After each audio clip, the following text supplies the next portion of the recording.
नारे तकबीर, नारे रिसालत। मैं हजरत से गुजारिश करूंगा कि बस यहीं से वमा अलैना इल्लल बलाग फरमा दें। अल्लाह अल्लाह अल्लाह।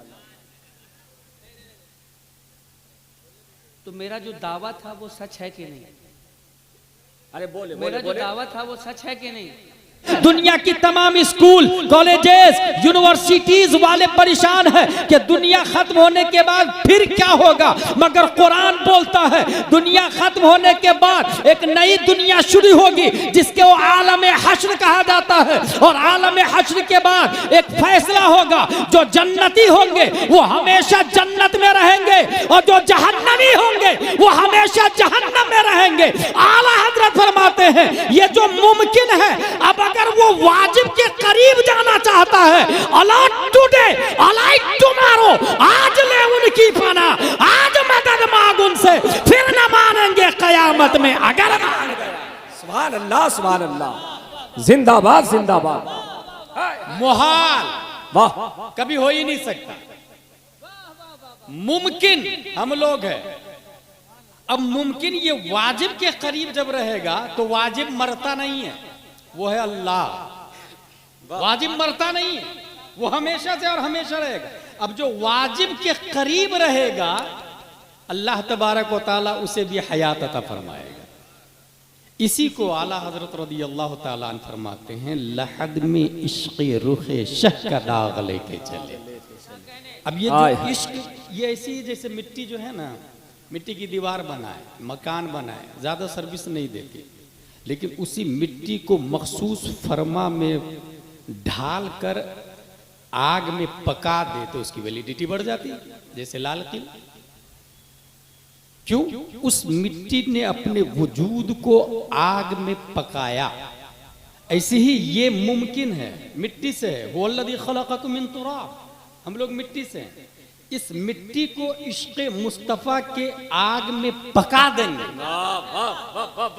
इसी को आला हजरत कहते हैं, ऐ इश्क तेरे सदक़े हाय हाय हाय हाय हाय जलने से छूटे से जो आग बुझा देगी वो आग लगा। सुभान अल्लाह सुभान अल्लाह। अच्छा, वाजिब के करीब, चूंकि सबसे ज्यादा वाजिब के करीब कौन है? अल्लाह तबारक व तआला वाजिब है। सबसे ज्यादा अल्लाह के करीब कौन है? हुजूर सल्लल्लाहु ताला अलैहि वसल्लम। इसीलिए आला हजरत कहते हैं कि अंबिया को भी अजल आनी है, मगर ऐसी के फकत आनी। आन किसको कहते पता है? 1 घंटे में 60 मिनट होते हैं और 1 मिनट में 60 सेकंड होता है, और हर सेकंड पे कांटा को देखिए आप, टक टक टक टक। ये जो टक टक किया ना, 2 टक के बीच में जो एक बार रुका था उसको आन कहा जाता है। उसी को आन कहते हैं। ये हदिया सईदिया में हम लोगों ने पढ़ा, उलमाए किराम को पता है, फलसफा में आता है, उसको आन कहते हैं। ये जो टक किया उसको जमान कहते हैं। 2 जमान के बीच में एक आन होता है। आला हजरत फरमाते हैं कि अंबिया को भी अजल आनी है, मगर वो मौत जमाने से पाक होगी। कमाल की बात यह है, वो मौत जमाने से पाक है, मगर ऐसी के फकत आनी है। अच्छा, अपने लोग सोते हैं तो वजू टूट जाता है, ठीक है? मरते हैं तो गुस्ल टूट जाता है। ये मसला ज़हन में रखिएगा। मरने के बाद एक और चीज टूटती है जिसको हम निकाह कहते हैं। हम अगर मरे, हमारा निकाह टूट गया। हमारी बीवी बादे इद्दत किसी से भी निकाह कर सकती है। कोई कितनी कसम दे करके जाए, वादे करके जाए, ये कसम देना भी जायज नहीं, वादे करना भी जायज नहीं। वल्लज़ीना यतवफ़्फ़ौना मिनकुम यज़रूना अज़वाजन यतरब्बसना बिअनफुसिहिन्ना अर्बअता अशहुरिन व अशरा। 4 महीने 10 दिन इद्दत गुजारेगी, वो किसी के साथ शादी कर सकती है।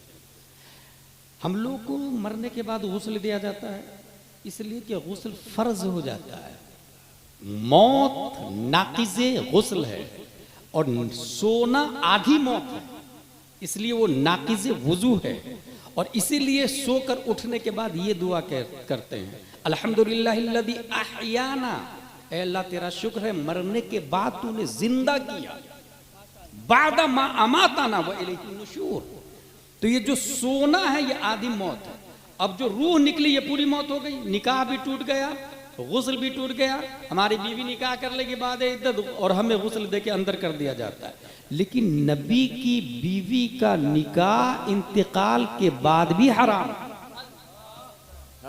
अज़वाजे मुतहरात का निकाह नबी के इंतकाल के बाद भी हराम है, निकाह हो ही नहीं सकता। उसकी वजह क्या है? उसकी वजह यह है, अगर ये वजह समझ में आ जाए तो दुनिया के तमाम देवबंदी तौबा करके आज ही उनकी पनाह ले लेंगे। ये बात समझ में आ जाए। हम मरते हैं तो निकाह टूट जाता है। अज़वाजे मुतहरात बादे इंतकाले मुस्तफ़ा भी निकाह नहीं कर सकती। अब सवाल पैदा होता है कि निकाह क्यों नहीं कर सकती भाई? क्या ये उन पर जुल्म नहीं है? क्या ये उन पर ज़्यादती नहीं है? क्या ये सिस्टम अलग नहीं है? तो उसका जवाब यह है कि मौत से निकाह टूटता है। और किसने कहा नबी मौत वाले? हाय हाय हाय हाय हाय, मौत से निकाह टूटता। अबे तू मरता है, तेरा निकाह टूटता। सहारनपुर वाला मरता, उसका निकाह टूटता। भोपाल वाला मरता, उसका निकाह टूटता। दिल्ली वाला मरता, उसका निकाह टूटता। नजद वाला मरता, उसका निकाह टूटता। रशीद अहमद गंगोही वाला मरता, उसका निकाह टूटता। कासिम नानोतवी वाला मरता, उसका निकाह टूटता। खलील अहमद अम्बेडवी वाला मरता, उसका निकाह टूटता। ये तमाम फिरके बातिला वाले मर जाते हैं, निकाह टूट जाता है। इनकी तरह हमारी तरह नबी नहीं मरते हैं, बल्कि नबी कल भी जिंदा थे, आज भी जिंदा है, कल भी जिंदा रहेंगे। और ये अकीदा बरेली के इमाम ने दिया है। तू जिंदा है वल्लाह, तू जिंदा है वल्लाह, मेरी चश्मे आलम से छुप जाने। बोले बोले नाराए तकबीर, नाराए रिसालत, जश्न ईद मिलादुन नबी। नारे तकबीर, नारे रिसालत। मैं हजरत से गुजारिश करूंगा कि बस यहीं से वमा अलैना इल्लल बलाग फरमा दें। अल्लाह अल्लाह अल्लाह। तो मेरा जो दावा था वो सच है कि नहीं? अरे बोले मेरा बोले जो बोले। दावा था वो सच है कि नहीं? सच है ना? तो अब होना ये चाहिए कि जब ये गुफ्तगू फरमा रहे हैं तो अपनी भरपूर मोहब्बतों का इजहार आप हज़रात फरमाइएगा। एकदम जोश खरोश के साथ इनकी गुफ्तगू सुनिएगा इंशाअल्लाह। बोले भाई साहब, मौत नाक़िज़े निकाह है। और हमारे नबी तो जीते जी अपने नफ्स को कलमा पढ़ा चुके हैं। वाह हमारे नबी, वाह वाह। उनकी मौत नाक़िज़े निकाह नहीं। अच्छा, अब आला हजरत ने अपनी किताब में लिखा कि अज़वाजे मुतहरात पर जुल्म नहीं होता। अगर कोई शख्स मसला सुने, Qatar, London, Durban, Libya, Tunis, Nigeria कमाने के लिए गया, 4 महीने से ज्यादा रह रहा, जायज नहीं। 4 महीने से ज्यादा कोई रहा बीवी को छोड़कर और बीवी गलत काम की, उसका जिम्मेदार वो शौहर है। ये ज़हन में रख, ये मसला है, ये फतवा है। और ये नियम उमर फारूक आजम ने लगाया था अपनी बेटी से पूछ करके कि बेटी बताओ, एक औरत अपने शौहर के बगैर कितने महीने रह सकती है? बेटी ने सर झुका के कहा 3 या 4। उस वक्त से फौज के लिए नियम लगा दिया कि 4 महीने के अंदर अंदर सबको वापस आना होगा।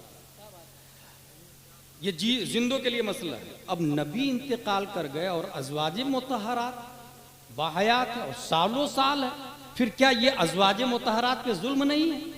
आला हजरत रज़ी अल्लाह ताला अन्हु फरमाते हैं कि अज़वाजे मुतहरात बारगाह मुस्तफ़ा में पेश की जाती है। अज़वाजे मुतहरात बारगाह मुस्तफ़ा में पेश की जाती है।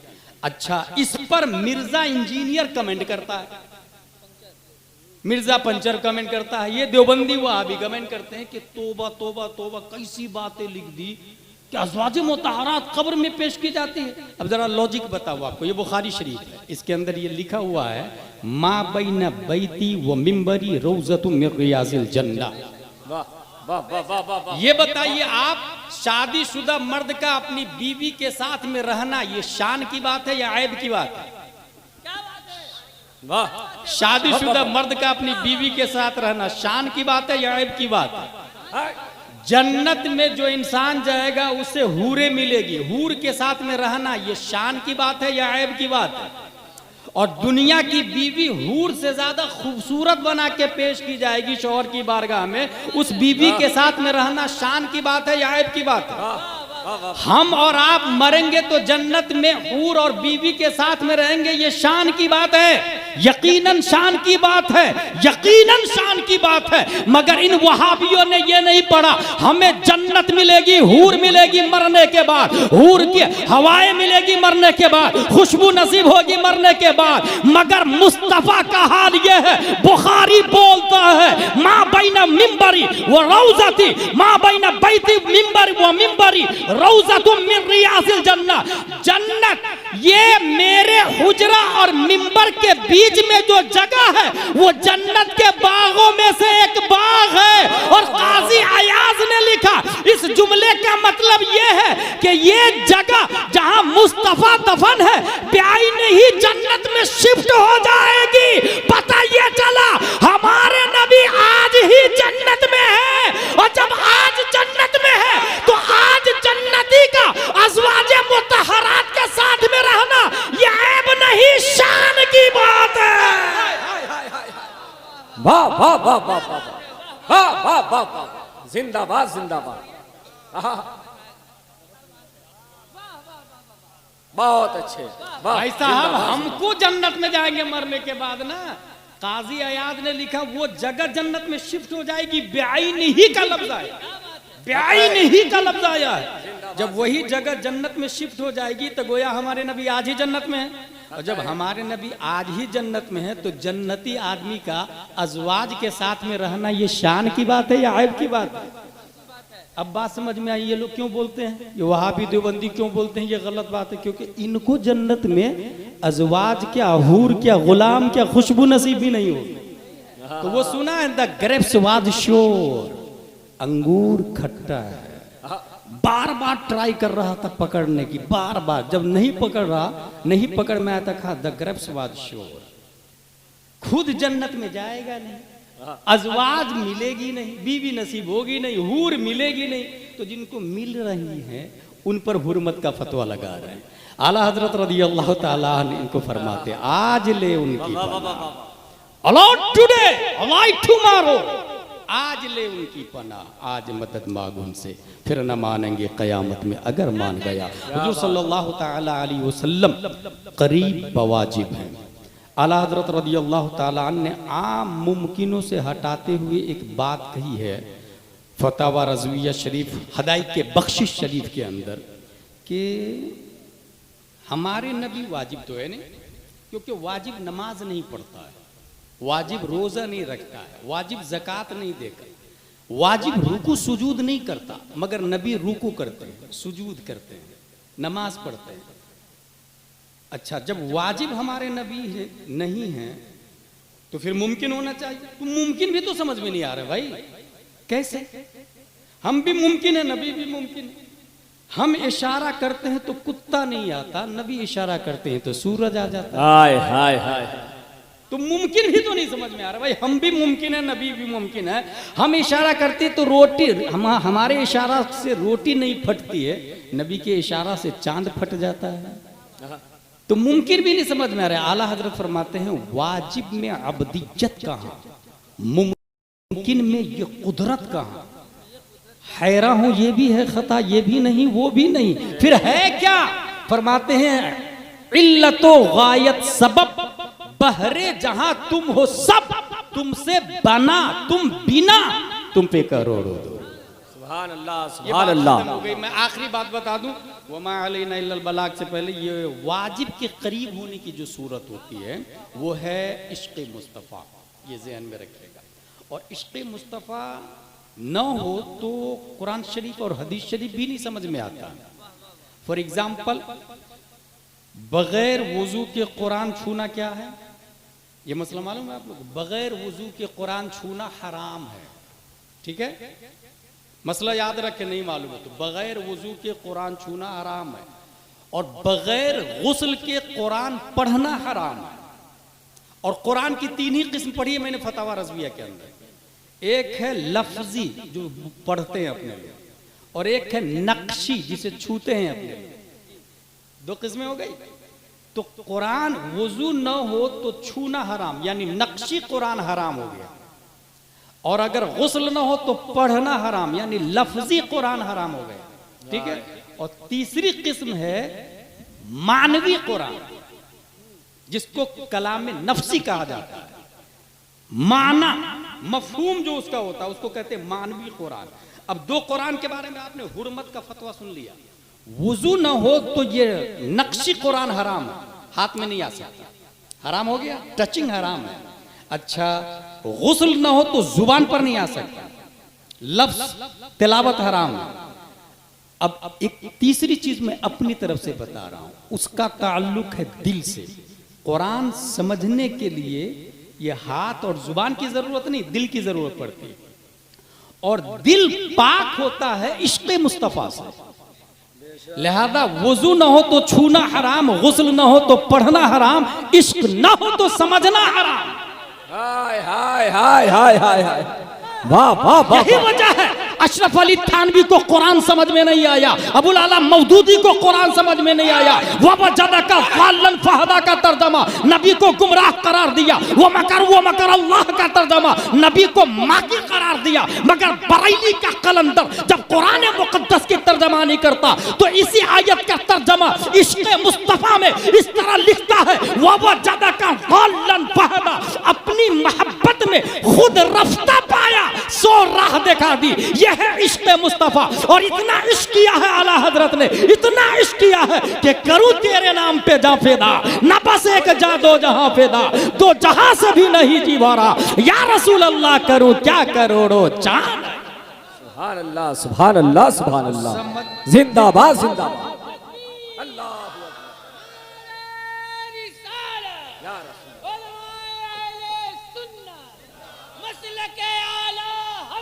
जिंदाबाद। भाई मेरी तकरीर हो गई, मैं अल्लाह का लाख लाख शुक्र है।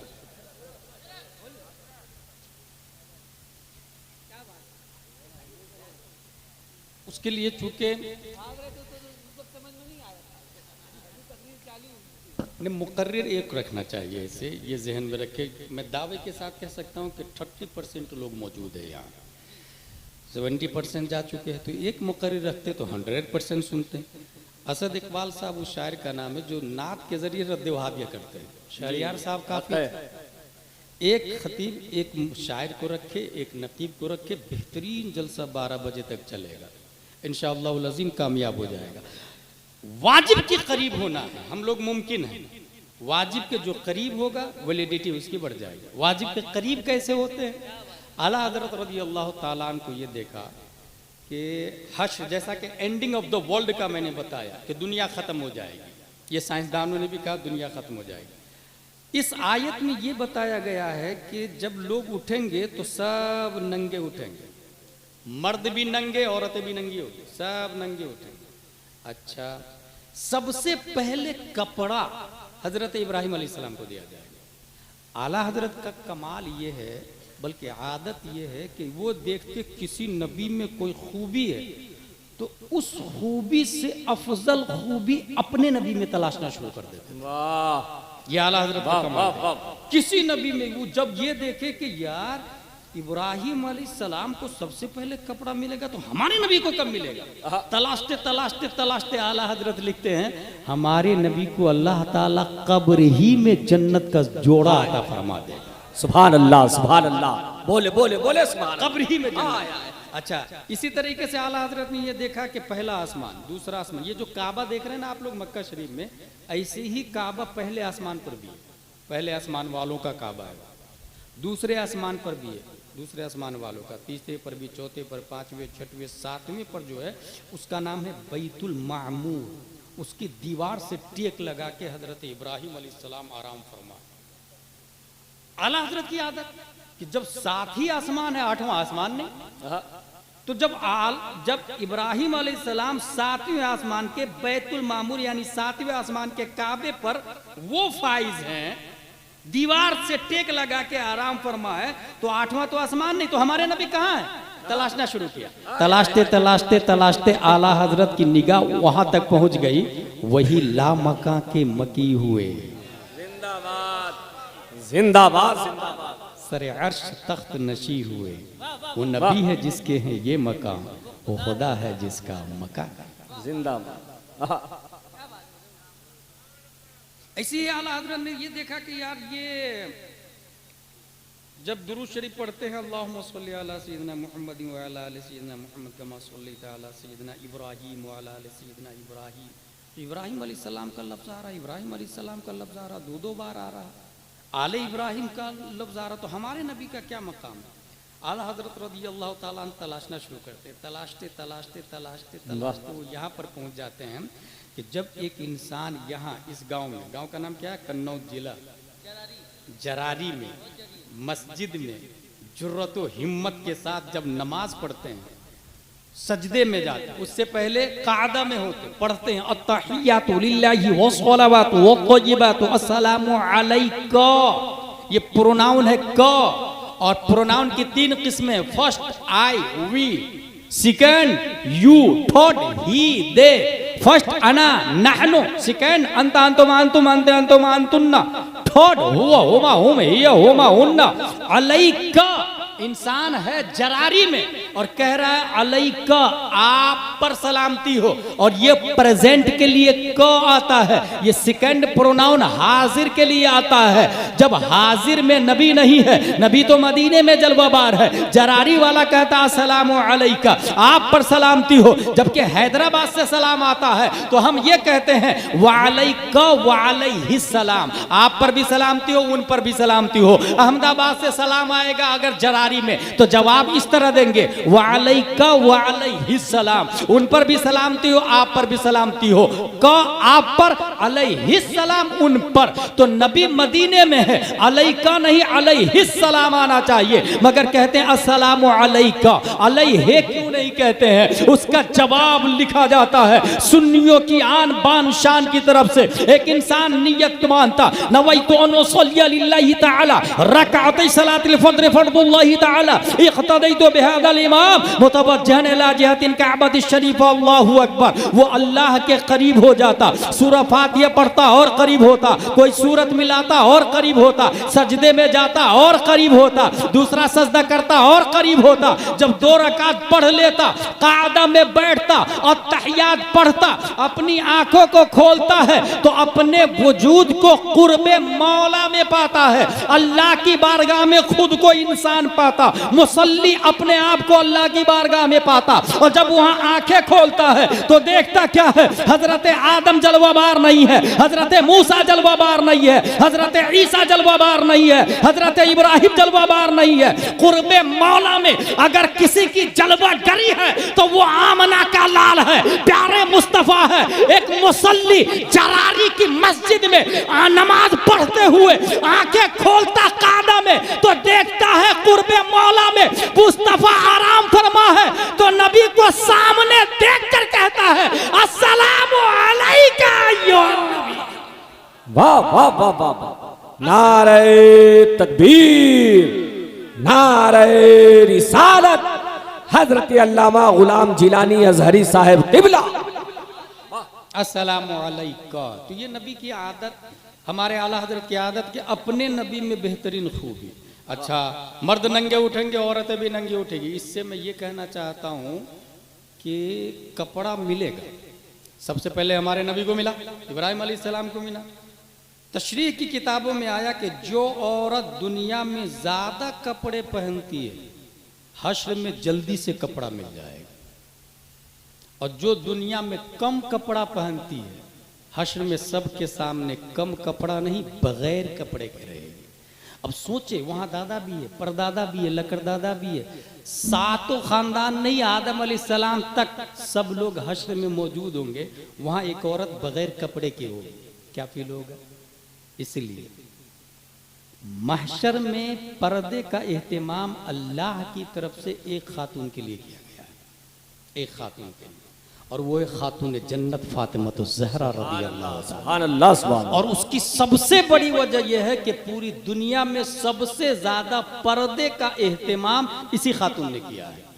इतना एहतमाम किया कि आला हजरत लिखते हैं, जिनका आंचल न देखा महो महर ने, उस रिदाए नजाहत पे लाखों सलाम। ये जो आज औरतों की जो जनाजा जाता है ना औरतों का, वो जो ऊपर से कवर होता है, आपने देखा होगा आपके यहाँ, ये कवर पहले नहीं था, वो हजरत फातिमा ज़हरा की इजाद है। वो कहती है कि मुझे अच्छा नहीं लगता है कि मेरे कफन को गैर मर्द देख ले, इसलिए ऊपर से अलग से कवर लगाया गया हजरत फातिमा के लिए, उसको भी ढक दिया गया ताकि कफन फातिमा ज़हरा पर भी गैर महरम की नजर नहीं पड़े। इसलिए जो खातून जरारी में फुल कपड़ा पहनती है, मैदान महशर में हजरत फातिमा ज़हरा के सदक़े में उनको भी जल्दी से कपड़ा मिल जाएगा। अल्लाह तबारक व तआला हमें और आपको दीन इस्लाम की समझ अता फरमाए। ये एक सिर्फ एक निज़ाम नहीं है मखसूस डिपार्टमेंट का। इस वक्त हमारे यहाँ स्कूल कॉलेज इसकी सख्त ज़रूरत है। जो लोग स्कूल में अपनी बेटी को भेजते हैं उनका यूनिफॉर्म स्कर्ट होता है, घुटने खुले हुए होते हैं। वो बच्ची पढ़ लिख के बेहया ही होगी, बाहया कैसे होगी? उसका 6-7 घंटा स्कूल में स्कर्ट में आप भेज रहे हैं और आप कहते हैं कि मेरी बेटी नकाब पहने और नकाब को पसंद करे। हाउ इज़ दिस पॉसिबल भाई साहब? अब आप कहेंगे कि नहीं स्कूल का ये यूनिफॉर्म ही है, तो जब स्कूल का यूनिफॉर्म है तो चले स्कूल ही बदल देते हैं ना, अपनी स्कूल खोलते हैं, अपनी यूनिवर्सिटी खोल डालते हैं, अपना कॉलेज खोलते हैं ना। जरारी के अंदर जो लोग दौलत वाले हैं, जिसकी 10-15 बिल्डिंग है, 10-15 बीघा ज़मीन है, 10-15 करोड़ बैंक बैलेंस है, ऐसी दौलत पे एक नहीं 1000 बार लानत है अगर कौम की बेटी बेहयाई के पर्दे में स्कूल में जा रही है और उसकी प्रॉपर्टी सड़ रही है।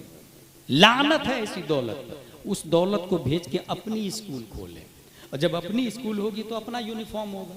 अपना यूनिफॉर्म में लड़कों के लिए कुर्ता पजामा टोपी और लड़कियों के लिए नकाब फातिमा ज़हरा रहेगा। अपनी स्कूल में हम संडे को छुट्टी नहीं करेंगे, फ्राइडे को छुट्टी करेंगे, ताकि बच्चे नमाज पढ़े और जुमा की तकरीर इमाम साहब की सुने और अपने आप को रिचार्ज करें, अपडेट करें। इसी तरह लेडी बटलर, आप देखें, अपने जरारी की बात कर रहा हूं मैं कॉमन सेंस बता रहा हूं, 30 से 40% बच्चे ऑपरेशन से हो रहे हैं। क्यों हो रहे भाई साहब ऑपरेशन से? क्या पहले माँ और बहनें बच्चे पैदा नहीं करती? उनके यहाँ ऑपरेशन तो नहीं होता था। ये नस्ल कुशी का साइलेंटली प्लान है और आपको पता भी नहीं है। मामूली कुछ भी नहीं हो तो भी कोई ना कोई बहाना करके ऑपरेशन कर दिया जाता, क्योंकि 3 से ज्यादा बच्चे होंगे नहीं। जबकि नबी फरमाते हैं उस खातून से शादी करो जो ज्यादा बच्चे हो, जिसके यहाँ ज्यादा बच्चे हो। उम्मत मुहम्मदिया में इजाफा होना चाहिए, मुजाहिदीन पैदा होना चाहिए, सलाहुद्दीन अय्यूबी आना चाहिए, टीपू सुल्तान आना चाहिए, कसरत होनी चाहिए, कसरत। और जब दूसरे के हॉस्पिटल में, और सिर्फ यही नहीं, डॉक्टर मर्द होता है। आपकी बहन और बेटियां, हमारी बहन बेटियां जचगी के पीरियड में गैर मर्द के सामने बगैर कपड़े के होती है। इसके जिम्मेदार कौन? हम हैं और आप है भाई साहब। वो 10 करोड़ रुपया जो बैंक बैलेंस है, वो 10 बीघा जमीन है जिस पे लानत बरस रही है, और हमारी बहनें कपड़ा उतार रही है जचगी के लिए गैर मर्द के सामने। अपना हॉस्पिटल होगा, लेडीज डॉक्टर को रखेंगे, लेडीज डॉक्टर को रखेंगे। ऑपरेशन नहीं होगा, पूरा ट्रीटमेंट किया जाएगा नॉर्मल डिलीवरी के लिए। ये कौन सोचेगा इसको भाई? ये इस्लाम ये बोलता है। आप नमाज के बारे में, रोजे के बारे में, हज के बारे में पूछ लेते हैं, मगर डिलीवरी के पीरियड में मुस्लिम हॉस्पिटल कहाँ है, कैसे किया जाए, कोई सवाल जवाब नहीं होता। एक काबिल अमल बातें हैं। अल्लाह तबारक व तआला हमें कुरान शरीफ, हदीस शरीफ, फिक्र शरीफ पढ़ने, समझने, अमल करने की तौफीक अता फरमाए। आज इतने बच्चे मारे गए हैं, उसमें से मस्जिद अक्सा का जो हाल है आपकी निगाहों के सामने में, मैं सिर्फ ये कहूँगा कि आप अपने बच्चों को क्या बताएंगे। एक बच्चा 3 साल की उम्र में खेल रहा था, बाप ने कहा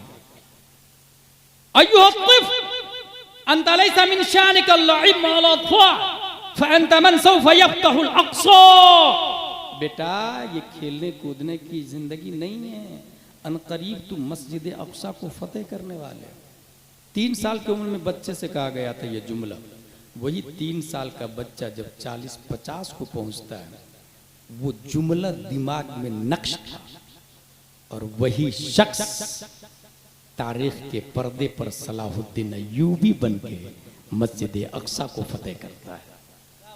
ये क्यों बताया मैं कि बाबरी दादरी हालात ये सब अपने बच्चे को आप बताएं, ताकि बड़ा होने के बाद उसके दिमाग में रहें कि मस्जिद अक्सा हमारी है, काबा हमारा है, मस्जिद नबवी हमारी है, आला हजरत हमारे हैं, बरेली हमारा है, वाह वाह वाह। आले रसूल हमारे हैं। अल्लाह तबारक व तआला हम सबको मसलक के आला हजरत पर इस्तिकामत अता फरमाए। वमा अलैना इल्लल बलाग। अस्सलामु अलैकुम। और इस्लाम की अहमियत बैठाई जाए। नंबर 2, बच्चे सादा कागज की मानिंद हैं, उनके जहन दिलो दिमाग में वही बातें बैठाई जाए जो उनकी दुनिया व आखिरत के लिए फायदेमंद हो। ये मैं इसलिए भी बोलता हूँ कि स्टीफन कर्लियोन ये इजराइल गया था ये जानने के लिए कि यहूद के बच्चे इतने जीनियस क्यों होते हैं, why are Jews so smart, इतने माइंडेड क्यों होते हैं।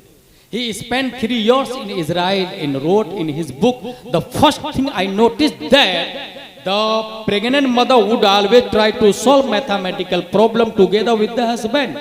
I would ask, in this for your child is still in the womb? She would answer, yes, yes, yes, yes, to train the child.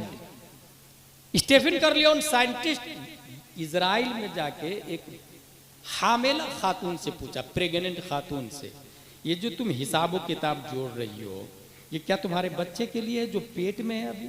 She would answer yes.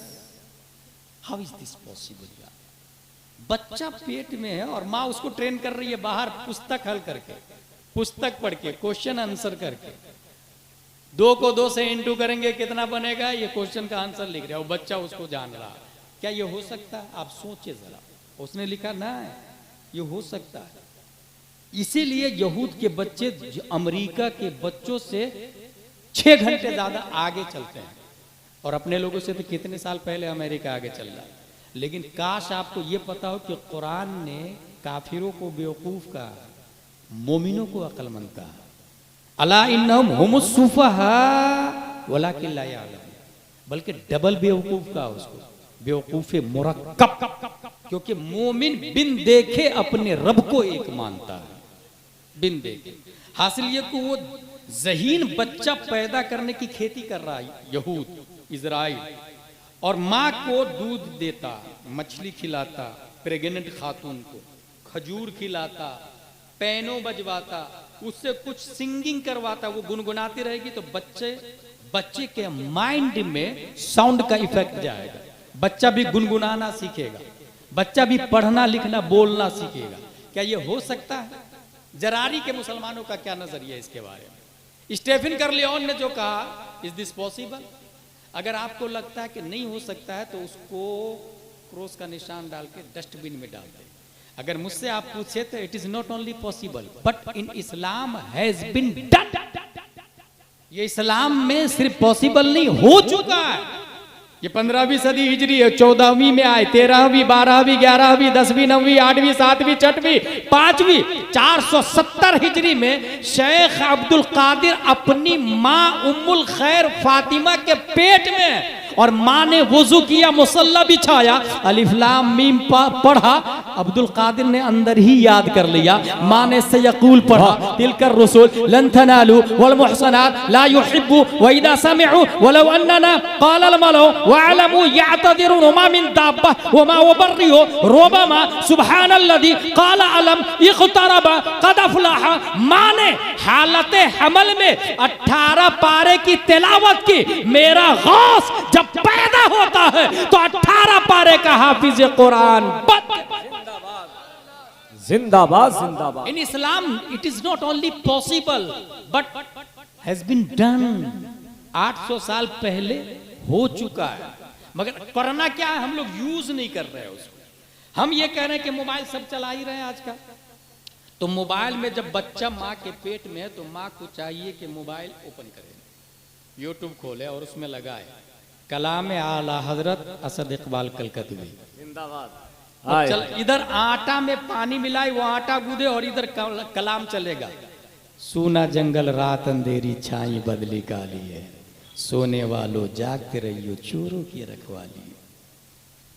चावल बनाए उधर mobile में लगा दे या एलईडी में लगा दे।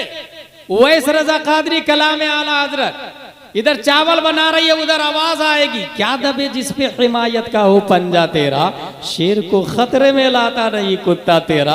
अब जो बच्चा पैदा होगा वो कलामे रजा सुन के पैदा होगा, और जो कलामे रजा सुन के पैदा होता है वो जाकिर नायक नहीं बनता, वो आशिक मुस्तफा बनता है, वो मिर्जा इंजीनियर नहीं बनता, बल्कि वक्त का मुजाहिद मिल्लत बनता है, तादुशरिया बनता है, मुफ्ती आजम बनता है। इसलिए मेरा पैगाम है, अगर जरारी में ये चाहते हैं फिर से कोई सलाहुद्दीन अय्यूबी आए, फिर से कोई मुजाहिद मिल्लत आए, फिर से कोई तादुशरिया आए, तो मेहनत यहीं से शुरू करे, नेक खातून से शादी करे, और जब बच्चा पेट में हो तो उनके सामने कुरान की तिलावत होनी चाहिए, कंजुल ईमान तर्जमा होना चाहिए, सूरह यासीन की तिलावत होनी चाहिए, हदाई के बख्शिश की क़िराअत होनी चाहिए, और इन इश्किया अल्फाज और कलाम और अशार को सुनकर जो बच्चा पैदा होगा वही बच्चा वक्त का इमाम और आशिक मुस्तफा बनेगा।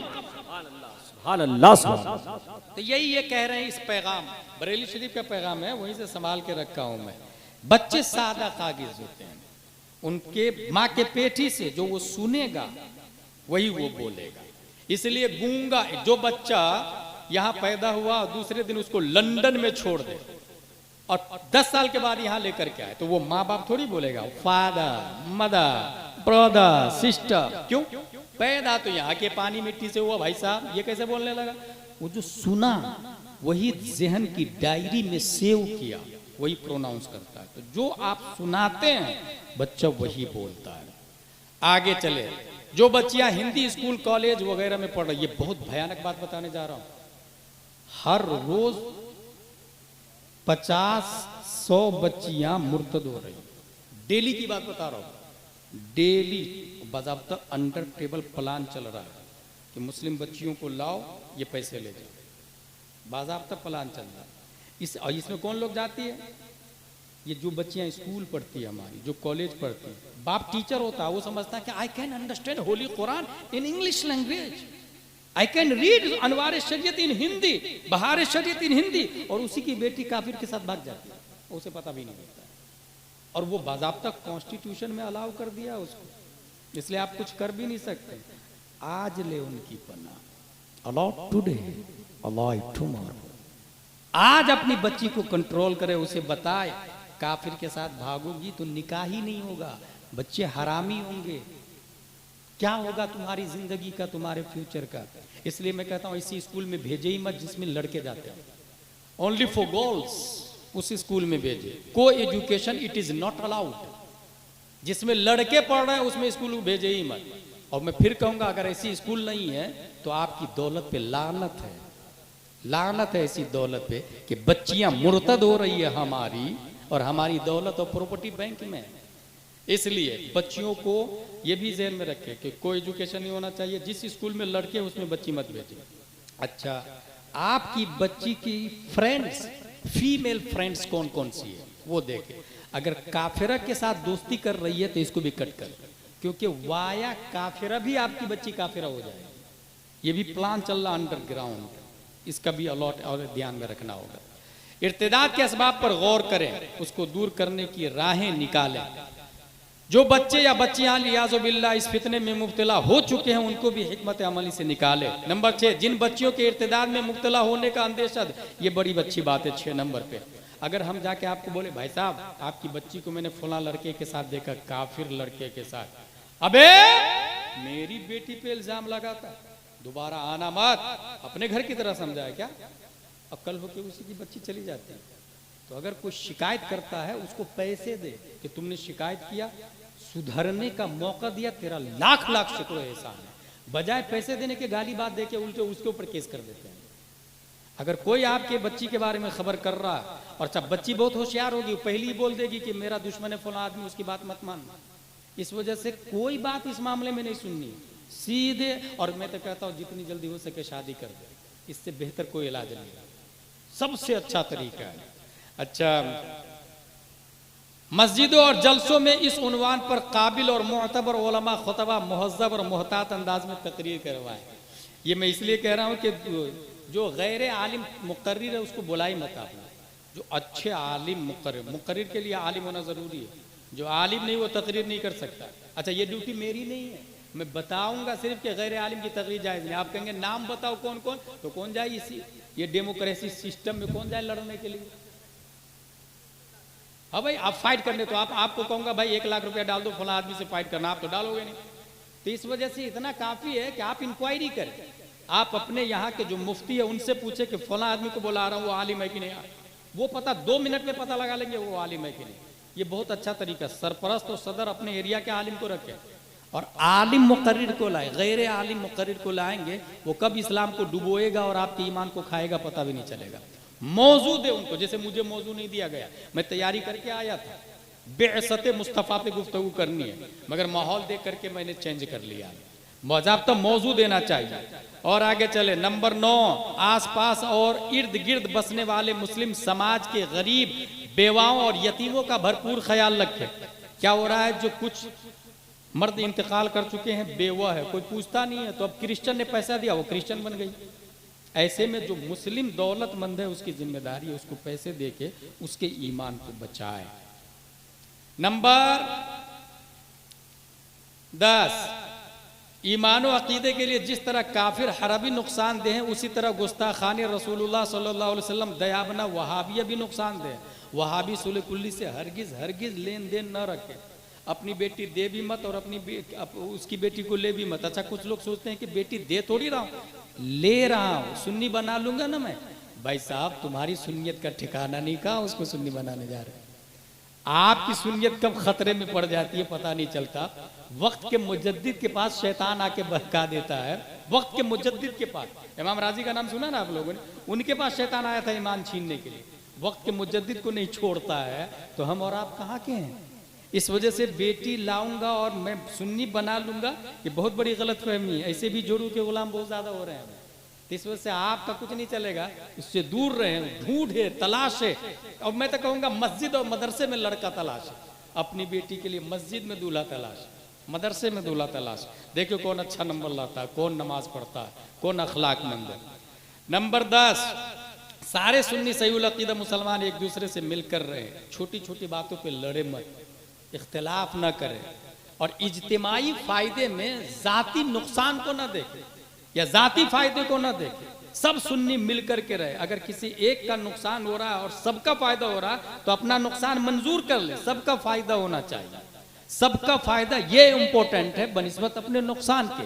ये बुनियादी बात बरेली शरीफ से लेकर के मैं आया था। अगर इस पर अमल कर लिया तो यकीनन जरारी की जुर्रत बढ़ जाएगी। वमा अलैना इल्लल बलाग। अस्सलामु अलैकुम।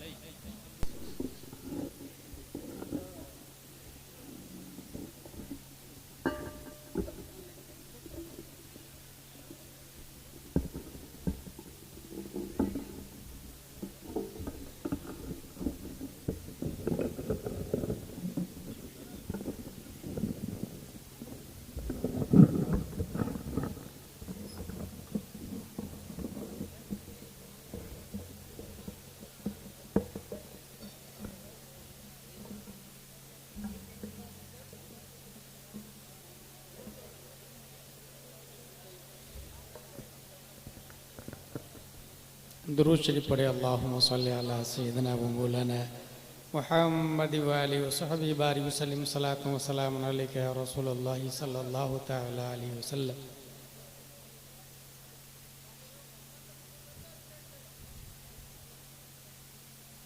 अभी हाल ही में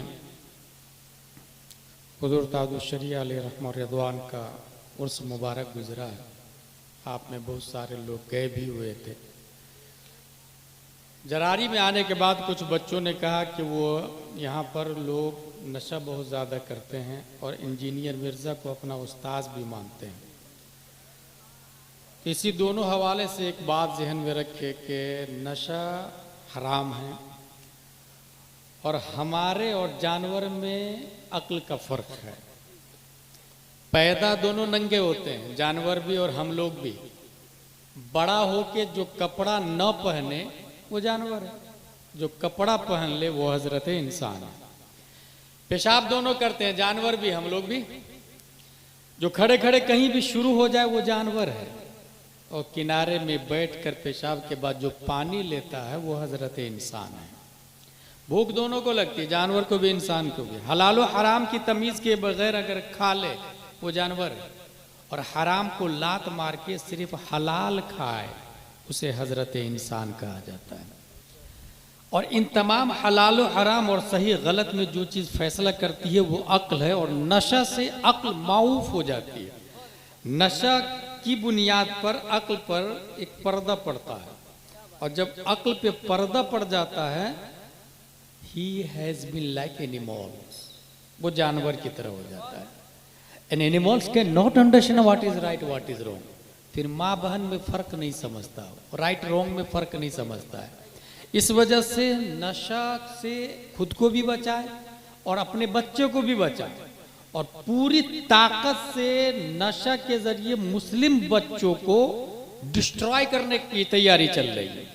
इसलिए हमारे बच्चे, आपको शोर भी नहीं होगा, आपका बच्चा सिगरेट में नशा डाल के पीता, चर्स, कुकीन और गांजा डाल के, सिगरेट बीड़ी की तंबाकू को खाली कर देता, उसमें गांजा डाल के पीता है और आपको पता भी नहीं चलता है।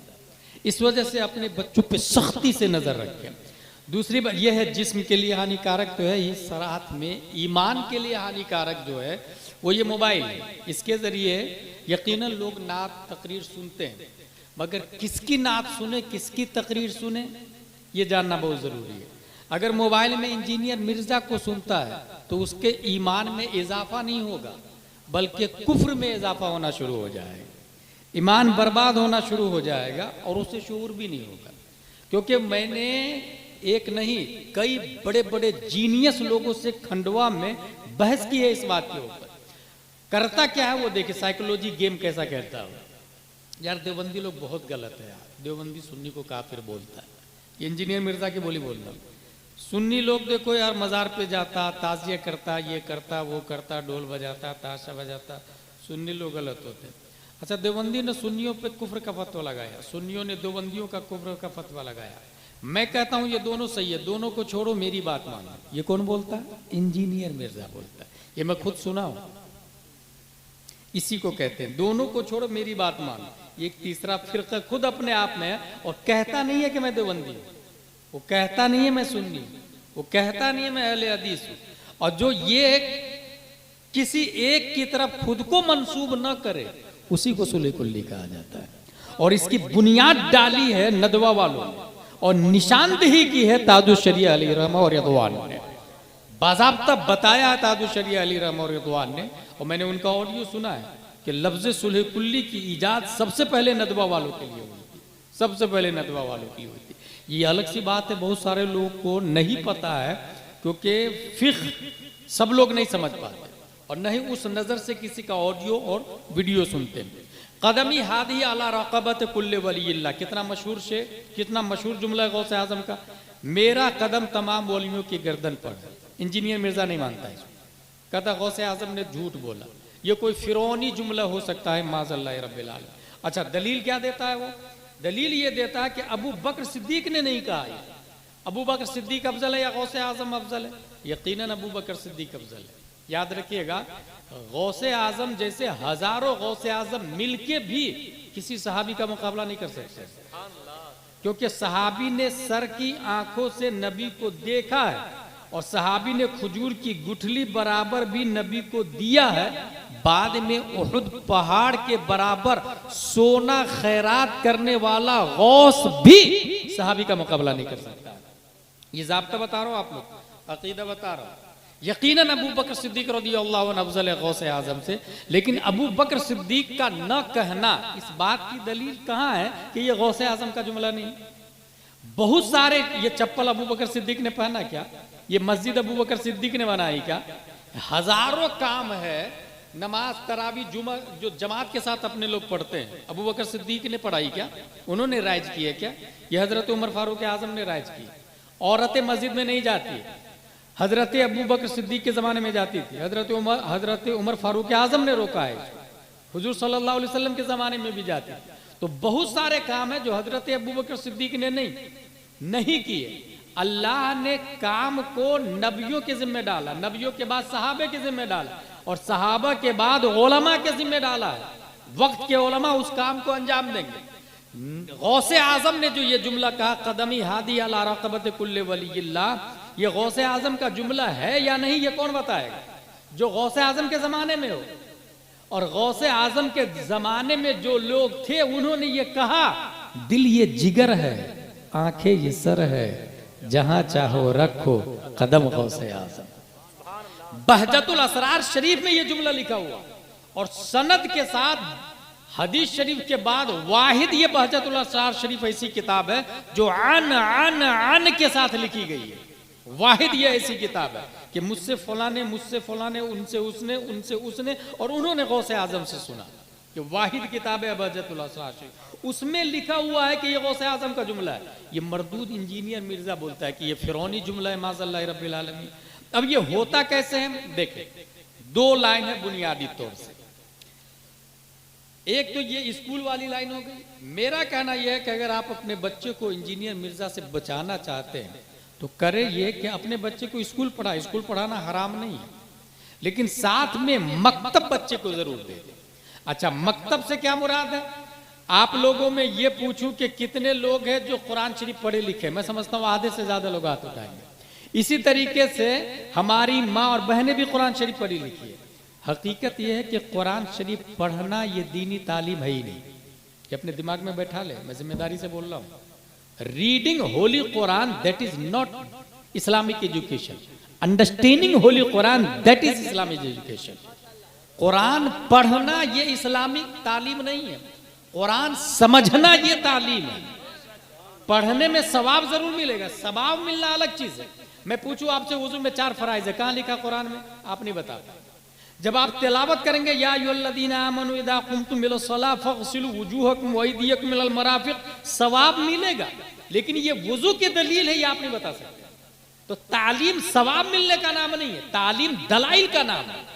इसलिए आप अपने बच्चे को सिर्फ कुरान शरीफ पढ़ाए मत, कुरान शरीफ के साथ साथ में उर्दू पर तवज्जो दे।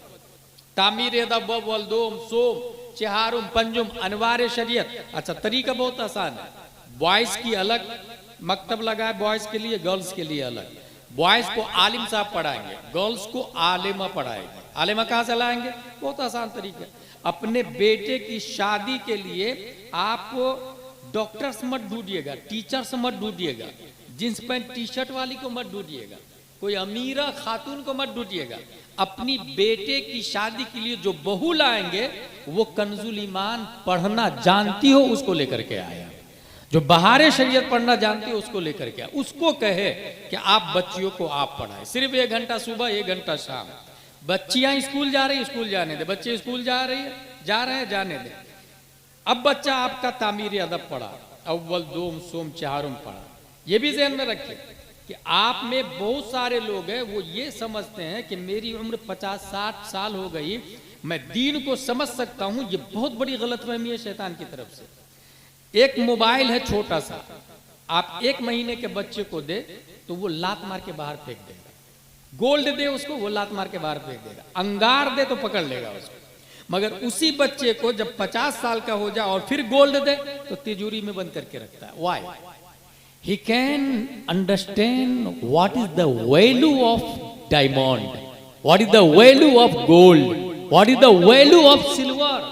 वो वैल्यू को समझ चुका है। ये वैल्यू समझना ये एजुकेशन है, ये उम्र की वजह से नहीं होता। अगर वो बच्चा 1 साल की उम्र में उसकी वैल्यू समझ जाए तो भी अपनी माँ की हिफाजत माँ के पेट ही से गौसे आजम करने लग जाते हैं। तो ये वैल्यू जो है ये वो एजुकेशन से। इस वजह से जो लोग 60-70 साल के हैं और कुरान शरीफ पढ़ते हैं, अच्छा मकतब में क्या होता है, बहुत सारी माँ और बहनें कहती है मेरे बच्चे को कुरान पढ़ना सिखा दो। ये खुद मेरे साथ हुआ। खंडवा में एक खातून आ गई, अजहरी साहब, ये मेरी बच्ची 3 महीने से आपके यहाँ पढ़ रही है, अभी तक कुरान शरीफ खत्म नहीं हुआ उसका। मैंने कहा मैं अरबी से ज्यादा उर्दू पे तवज्जो देता हूँ। अगर आपकी बच्ची को कुरान पढ़ा दिया, 3 महीना नहीं 1 महीना में कुरान पढ़ा दिया, चलो आपकी बच्ची क्या कर लेगी? रमजान में कुरान शरीफ पढ़ेगी, किसी की मैयत में 10वां 20वां तीजा में कुरान शरीफ पढ़ेगी। पूरे रमजान में 1 दिन में 1 पारा, 30 दिन में 3 पारे, 30 पारे खत्म हुए ये कुरान। और बहुत ज्यादा दीन की शौकीन है तो 1 दिन में 3 पारे, 10 दिन में कुरान खत्म हो गया। 1 रमजान में 3 कुरान खत्म हुआ। ठीक है, अब सुनिए, तफसीर नईमी में लिखा हुआ है, जो एक आयत की तफसीर समझ जाता है अल्लाह तबारक व तआला उसे 10 कुरान का सवाब अता फरमा देता है। इसका मतलब ये हुआ कुरान शरीफ पढ़ने से ज्यादा समझने पे तवज्जो दे। ऐसे ही अगर आपके यहाँ किसी का इंतकाल हो जाता है तो 10वां 20वां तीजा के लिए बुलाते हैं कि नहीं? 10 बच्चे को भेज दीजिए, हजरत कारी एहसान साहब गुरसहायगंज 10 बच्चे को भेज दीजिए, कुरान शरीफ पढ़ेंगे। ये कुरान शरीफ खत्म हो गया। मैं इसका अच्छा तरीका बताता हूँ। आप एक आलिम साहब को बुलाएं और माँ और बहनों को पर्दे में रखें, जेंट्स सामने आए और आलिम साहब से कहे कि सूरह कौसर की तफसीर बताएं। 1 घंटा आलिम साहब सूरह कौसर की तफसीर बताएंगे। अब आप हाथ उठा के दुआ करें, सूरह कौसर की तफसीर समझ ली आपने तो 30 कुरान का सवाब मिल गया, क्योंकि उसमें 3 आयतें हैं और 1 आयत की तफसीर समझने से 10 कुरान का सवाब मिलता है। तो 10 बच्चे को बुला के कुरान खानी करवाना अफजल है या एक आलिम साहब को बुला के तफसीर समझना अफजल हो? ये रस्म रिवाज इसीलिए कहता हूं, उसको छोड़े, जरा ट्रू इस्लाम को समझे। अपने बच्चे को अरबी के साथ साथ में उर्दू पे तवज्जो दिलवाए। स्कूल जा रहा, आमतौर से 5वीं तक जाता ना, बच्चे को मकतब छोड़ा देते, नहीं 6वीं में जा रहा, इधर मकतब में भी जाए अनवार शरीयत लेके, उधर 7वीं 8वीं 9वीं 10वीं में गया, इधर बहार शरीयत लेकर के जाए। अच्छा, उधर कॉलेज कर रहा ना, इधर बुखारी लेकर के जाए, हाथ में बुखारी लेकर के मकतब में पढ़ने। ये कब होगा? जब आपकी मस्जिद के इमाम साहब काबिल आलिम हो। मगर होता कब, कैसे है कि अगर मैं ये ऐलान कर दूं कि एक मस्जिद बनानी है तो 1 साल में 5 करोड़ की मस्जिद में तैयार कर सकता हूं। जरा 1 साल में पूरे इंडिया से चंदा करेंगे, 5 करोड़ की मस्जिद 1 साल। ईमानदारी से आप बताएं, उस मस्जिद से जाके पूछे, मस्जिद की दीवार से, दीवार साहब वुजू में कितने फराइज? दीवार बोली वुजू में 4 फराइज है, चेहरा धोना, हाथ धोना, मसा करना, पाँव धोना, नहीं। झूमर साहब आप तो 50,000 के हैं, बम्बई से तशरीफ लाए, आप ही बताइए ना गुस्ल में कितने फराइज? झूमर बताएगा, दरवाजा बताएगा। इसका मतलब 5 करोड़ की मस्जिद साइलेंट है, वायलेंट इमाम है, मस्जिद साकित है, नातिक इमाम है, मस्जिद खामोश है, बोलता इमाम है। 5 करोड़ की मस्जिद से जरारी की जहालत का खात्मा नहीं होने वाला है। जहालत का खात्मा इमाम से होता है। अगर इमाम नाजरा खां है तो जहालत बढ़ती रहेगी, जरारी।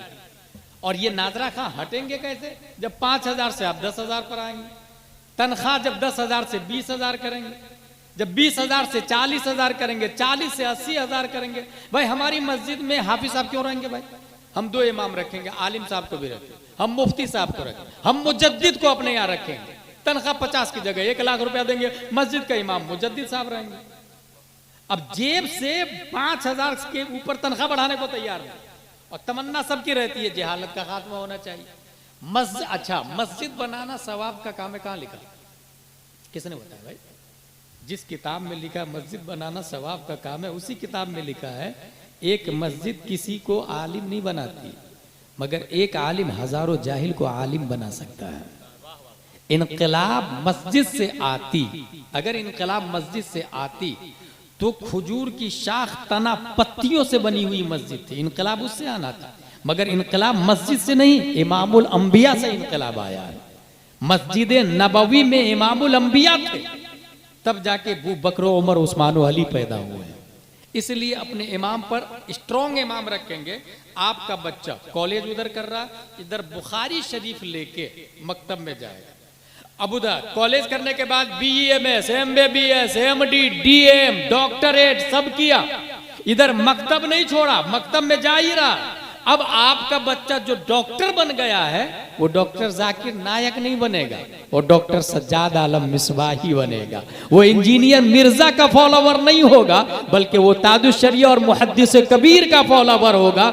जब बच्चा मकतब में अरबी के साथ में उर्दू पढ़ेगा तो वो अकीदे की हिफाजत भी करेगा, मसलक की हिफाजत भी करेगा, और वो ये जानेगा इस वक्त हिंदुस्तान में बहुत सारी खानकाहें हैं, जिस तरह माजी में बहुत सारी खानकाहें थी। हिंदुस्तान में बहुत सारे मदारिस है, जिस तरह माजी में बहुत सारे मदारिस थे, हिंदुस्तान में बहुत सारे मकातिब है, जैसे माजी में बहुत सारे मकातिब थे। भारत की निगाह, भारत को अंदर निगाह उठा करके देखे, एक से एक मुफ्ती भी नजर आएंगे, आलिम भी नजर आएंगे, दारुल इफ्ता भी नजर आता है, ऑनलाइन टीचर भी नजर आते, ऑनलाइन फतवा भी नजर आता है, ऑनलाइन आलिम का कोर्स चलता है, आलिमा का कोर्स चलता है, दर्स का कोर्स चलता है, फर्जुलूम कोर्स चलता है, मुबल्लिग का कोर्स चलता है, मुबल्लिगा का कोर्स चलता है। कोर्से जितने चले, मस्जिदें जितनी बन जाए, मदारिस जितने बन जाए, मगर असल रीढ़ की हड्डी ईमान है, और ईमान की निशानदेही, ईमान की हिफाजत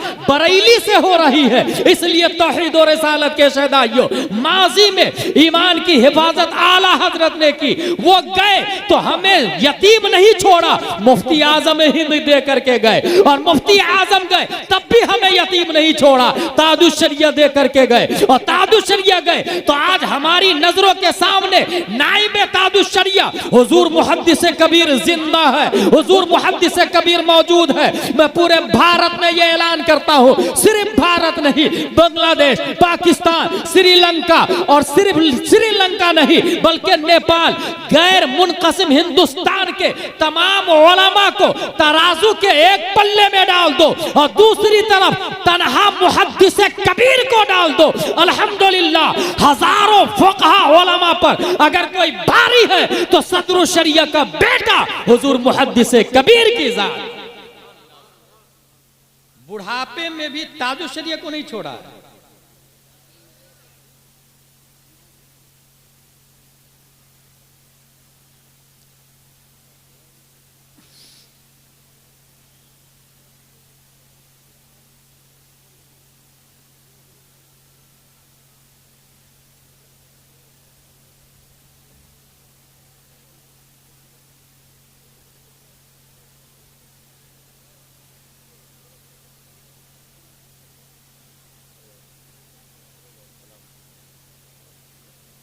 हो गई, अज़ान हो गया।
लिहाजा मकतब पर तवज्जो दे, अरबी के साथ में उर्दू पढ़ाएं, और इस तरह जो मरकज़ी शख्सियात हैं उनसे जुड़े रहे ताकि अक़ीदे की हिफाजत भी हो और इलिट्रेसी का ख़ात्मा भी हो। रब्बे क़दीर हम सब को मसलक आला हज़रत पर इस्तिक़ामत अता फ़रमाए। खड़े होकर सलातो सलाम पढ़। पैगाम अशआर के ज़रिए बुलबुल बाग़े रज़वियत हज़रत असद इक़बाल साहब कलकत्वी की ततीमा की हैसियत से मैं भी आपके यहाँ हाजिर आया। चूँकि एक रस्म होता है, एक रिवाज होता है, उसको फॉलो करना कहीं ना कहीं वक्त का तकाजा होता है। हम गुफ्तगू करेंगे यहाँ से। हमारी गुफ्तगू की हेडिंग होगी अलॉट टुडे अलाइ टुमारो। आला हज़रत रज़ी अल्लाह ताला ने इसको इस तरह कहा, आज ले उनकी पनाह मदद मांगें फिर न मानेंगे कयामत में अगर मान सुभान अल्लाह। मौजूद दो तरह के होते हैं, बल्कि मफहूम की तीन किस्में हैं। एक है वाजिब, एक है मुमकिन, और तीसरा है मुहाल। वाजिब जो कल भी था आज भी है कल भी होगा। मुमकिन जो कल नहीं था आज है कल नहीं होगा। मुहाल जो कल भी नहीं था आज भी नहीं है कभी नहीं होगा। हम लोग ये बीच में हैं, मुमकिन है। वाजिब सिर्फ एक है और वो है अल्लाह तबारक व तआला की ज़ात, जो हमेशा से है और हमेशा रहेगी। मुमकिन ये यूपी। आप लोग तकरीर सुनना चाहते हो तो सामने आ जाइए, मेहरबानी करिए। प्रोग्राम में खर्च बहुत होता है, आप दूर दूर तशरीफ ले आइए, कुर्सी खाली, मेहरबानी करें आप, मेहरबानी करें, मेहरबानी करें, सामने आ जाइए। तकरीर खुद नहीं की जाती, तकरीर कराई जाती है, आप लोग करवा लीजिए।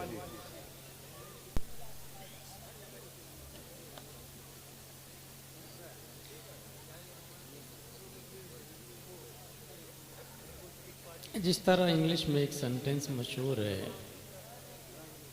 One idea can change your life, ऐसे ही one man can change your system. तो मुख्तसर लोग हो या ज़्यादा लोग हो, तबीयत ख़ास होनी चाहिए, सीखने की नीयत से सुनना चाहिए। और अगर जस्ट फॉर किक्स हो, एंजॉय हो, तो जाहिर सी बात है उससे कुछ हासिल नहीं होता। जलसा दरअसल ये दरसगाह है, इस्लाही दरसगाह। मैं ये कह रहा था कि मफहूम तीन किस्म है, वाजिब, मुमकिन, मुहाल। अपने लोग बीच में हैं, मुमकिन, वाजिब नहीं है, मुहाल भी नहीं है, बीच में जो है वो मुमकिन होता है। ये कुर्सियाँ मुमकिन है, ये जलसा मुमकिन है।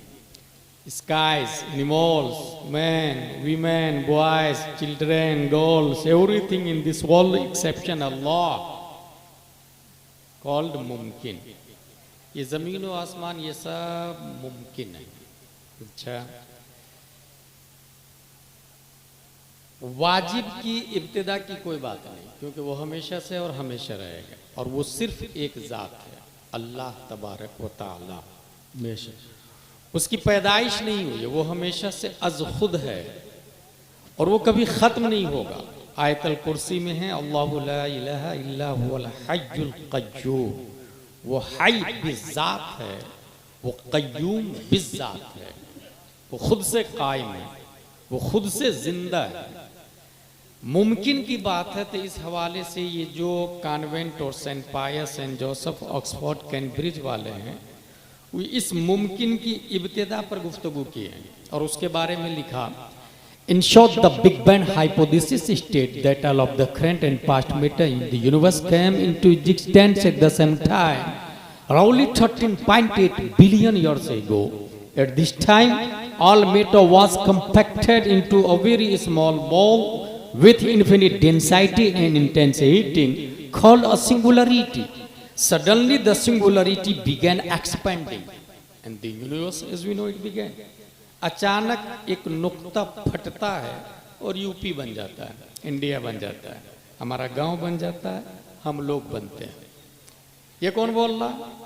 ये कॉन्वेंट वाला, ऑक्सफोर्ड वाला बोल रहा। अच्छा, इस मुमकिन को खत्म कैसे होगा? ये मुमकिन, इस हवाले से ABCD वाला और कॉन्वेंट वाला क्या बोलता है? The big crunch is a hypothetical scenario for the ultimate fate of the universe in which the expansion of the universe eventually reverses and the universe recollapses, ultimately causing the cosmic scale factor to reach absolute zero, an event potentially followed by a reformation of the universe starting with another big bang. ये ईंधन खत्म हो जाएगा, पूरी दुनिया धीरे धीरे धीरे जिस जीरो से, जिस नुक्ता से चली थी उस नुक्ते पर सिमट कर आ जाएगा और फिर वो दुनिया खत्म होकर के एक नई दुनिया शुरू होगी। वो नई दुनिया क्या होगी इसके बारे में नहीं मालूम। अच्छा, दुनिया जिस नुक्ते से बनी वो नुक्ता क्या था? इसके बारे में भी कॉन्वेंट वालों को नहीं मालूम, ऑक्सफोर्ड वालों को नहीं मालूम, न्यूटन आइंस्टाइन को नहीं मालूम। बिगिनिंग से भी जाहिल है और एंडिंग से भी जाहिल है। बिगिनिंग के बारे में भी नहीं पता और एंडिंग के बारे में भी नहीं पता।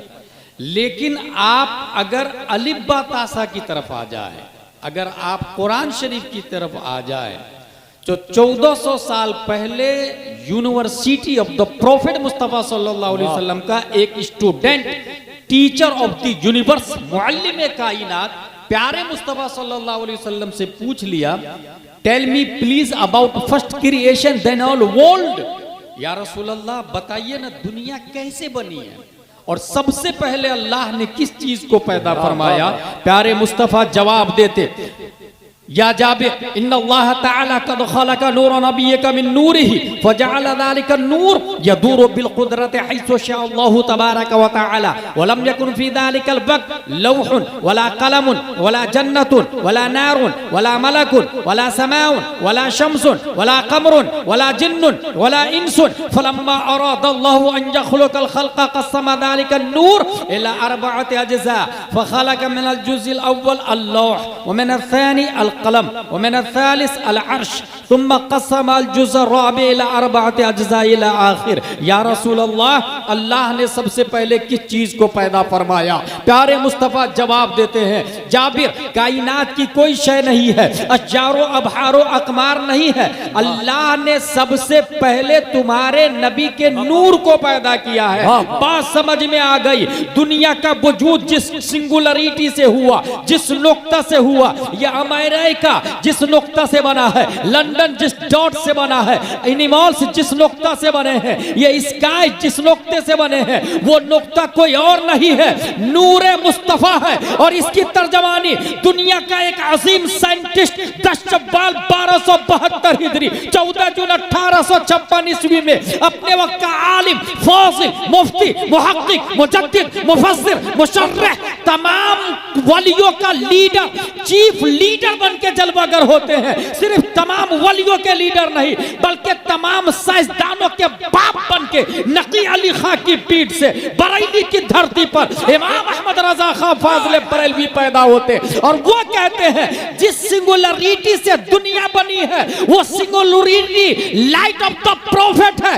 वही है अव्वल, वही है आखिर, वही है जाहिर, वही है बातिन। उसी के जलवे, उसी से मिलने, उसी से उसकी तरफ गए। नारे तकबीर, नारे रिसालत, मसलके आला हजरत, बस्ती बस्ती करिया करिया, बस्ती बस्ती करिया करिया। मेरी बात खत्म हो रही है, ये हो गई बिगिनिंग। एंडिंग के बारे में उसने ये कहा कि दुनिया उसी नुक्ते पर जाएगी और खत्म हो करके एक नई दुनिया शुरू होगी। भाई साहब, वो नई दुनिया क्या होगी? इस हवाले से यजुर्वेद, ऋग्वेद, 18 पुराण वगैरह में वो जो तनासुख का कॉल किया है कि इंसान एक दूसरे के उस बॉडी में हुलूल करेगा और इस तरह रिसाइकलिंग चलती रहेगी, चलती रहेगी, चलती रहेगी। तकरीबन ये बात है 25 साल पहले की। एक पंडित ने कहा था कि जन्नत में इतनी जगह थोड़ी है कि 7.5 अरब लोग आ जाए। 7.5 अरब लोग अभी है, इतनी कैपेसिटी जन्नत में थोड़ी होगी या जहन्नम में थोड़ी होगी। इसलिए इंसान कभी मरने के बाद कुत्ता, बिल्ली, छछूंदर में पैदा होता है उसके अमाल के हिसाब से। मैंने उसको उस वक्त जवाब दिया था कि जो अल्लाह पानी के कतरों से इंसान बनाता है वो जन्नत को बड़ा नहीं कर सकता। जो अल्लाह पानी की बूंद से इंसान बनाता है वो दोज़ख को बड़ा नहीं कर सकता है, बड़ा कर सकता। वो खालिक है, वो अल्लाह है। बहरहाल साइंस अभी तक परेशान है कि ये दुनिया खत्म होने के बाद क्या होगा।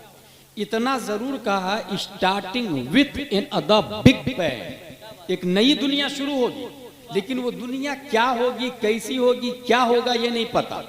1400 साल पहले कुरान शरीफ के अंदर आया, वनुफ़िख़ फ़िस्सूरि फ़सइक़ मन फ़िस्समावाति व मन फ़िल अर्द इल्ला मन शाअल्लाह सुम्मा नुफ़िख़ फ़ीहि उख़रा फ़इज़ा हुम क़ियामुन यंज़ुरून। कयामत आएगी, सूर फूका जाएगा, पूरी दुनिया के लोग मर जाएंगे। कुल्लो शैइन हालिकुन इल्ला वजह लहुल हुक्म व इलैहि तुरजऊन कुल्लो मन अलैहा फानी व यबका वजहु रब्बिका जुल जलाली वल इकराम कुल्लो नफ्सिन जायक़तुल मौत। तमाम तर जो आयतें हैं जो इस बात पर दल्लालो शहादो गम्माज है कि हर शय को फना हो जाना है, बाकी सिर्फ अल्लाह तबारक व तआला की जात होगी। और वो अल्लाह तबारक व तआला तमाम मुर्दों को जिंदा करेगा सूर के जरिए। वो अल्लाह तबारक व तआला तमाम इंसानों को हश्र की तरफ लाएगा, हिसाबो किताब होगा, जन्नतो जहन्नम का फैसला होगा, इंसान के अमाल तौले जाएंगे। अब बात समझ में आएगी। न्यूटन परेशान है, आइंस्टाइन वाले परेशान है, केपलर वाले परेशान है, जरकाली वाले परेशान है,